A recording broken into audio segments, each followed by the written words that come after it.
Pengawas Keamanan Pangan Sulawesi Selatan melakukan sidak ke sejumlah supermarket yang ada di Kota Makassar, Sulawesi Selatan Selasa kemarin.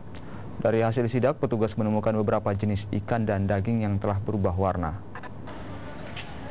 Satuan Tugas Keamanan Pangan Sulawesi Selatan yang terdiri dari Badan POM, Dinas Kesehatan dan Dinas Perikanan dan Kelautan Sulawesi Selatan menemukan sejumlah ikan dan daging yang telah berubah warna.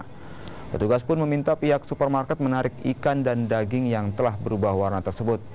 Meski dalam sidak ini tidak ditemukan bahan makanan yang berbahaya, namun Satuan Pengawas Pangan tetap mengambil beberapa sampel makanan untuk diuji coba di laboratorium. Untuk menjamin mutu dan keamanan produk pangan yang dijual.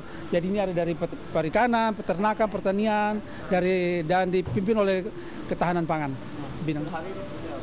Hasil ini sejauh ini masih aman karena beberapa produk yang akan kami curiga itu kami bawa ke laboratorium.